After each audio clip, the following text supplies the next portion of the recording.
I'm here sitting with Violaine Dula, who's in charge of a project backed by UNESCO, which is helping out kids who live on the street in Mexico City. Violaine, what is the actual purpose of the project? We are working with those kids about healthy nutrition. We are teaching them how to feed themselves like healthy. And we are giving them some food every day, just a simple thing. And the important part of that project is that the mothers are the one in charge of the preparing food, and that's really important for us to make them responsible for that part. So you're working with kids who live on the street, and you involve the mothers. So the mothers come to the centre, and you teach the mothers about the nutrition, and you get them involved in preparing the food. Yeah, we're teaching the mother how to make this food healthy, because they're using much oil and grease. Grease, and they're not using much fruits and vegetables.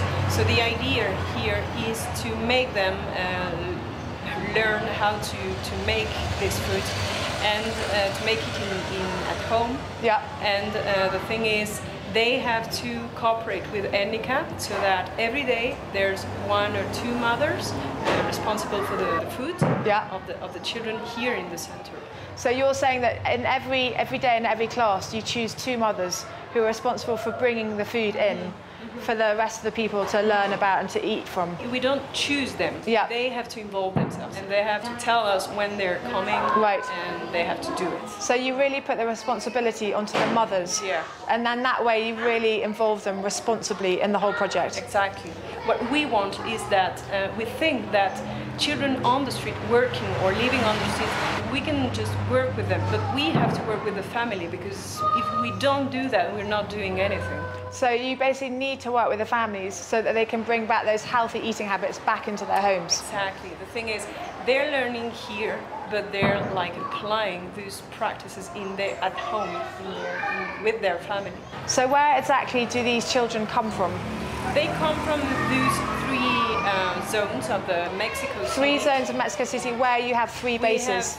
We have 2 at the south of the city and 1 like a bit at the north. Each one has its own characteristics, like more or less poverty. And the thing about the food is that we have to know that there's a problem of money. Yeah. You can't just buy so many food because they have no money, economic possibilities. So you're teaching them about money and economics as well?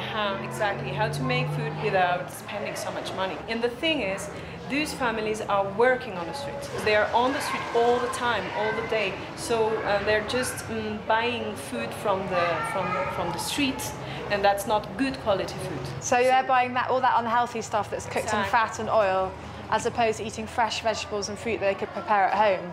So we are trying to make them come here and cook here if they want, because this kitchen is their kitchen if they want to. Right. But the other thing is giving them something, because most of the time they go to school and they have nothing in the stomach. So they're going to school hungry, so then they can't concentrate at school. So the kids come here first and then they go to school, and you've given them something healthy in their stomach. And so do they live on the street, so they literally have no homes, no kitchens? Some of them, yes, but it's like a very small proportion. Yeah. The biggest one would be children and their family working on the streets. Some have an established commerce on the streets. That's not so much established, but that's a bit more than others that are just begging in the streets. So even there's like a difference in the poverty. So in each of your centres around Mexico City, you have different levels of poverty and different problems.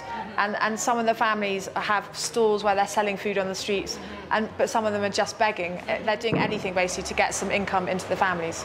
And the funny thing is, some families are selling fruits in the markets, but they're not eating it. Okay, so they're selling their foods to get money, but it's too valuable for them to eat themselves. So really, your main task here is about education. And giving something with the responsibility of the family.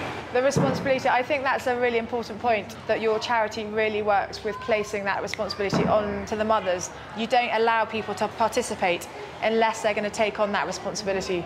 Yeah, you can't just give people things because they can't understand how to make it themselves or how to learn how to do it themselves. So the thing is, I'm giving you food, but you have to make it possible in your home, in your place, to make your children have breakfast, for example. So it's a sustainable project. It's so that they can then sustain themselves. Where do you get your money from? Last year we had this money from the government, and we also received from other foundations, one French foundation and a Mexican bank. So we're just diversifying. Diversifying.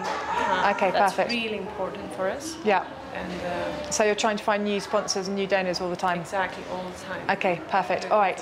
Thank you. Thank you so much. All right, brilliant.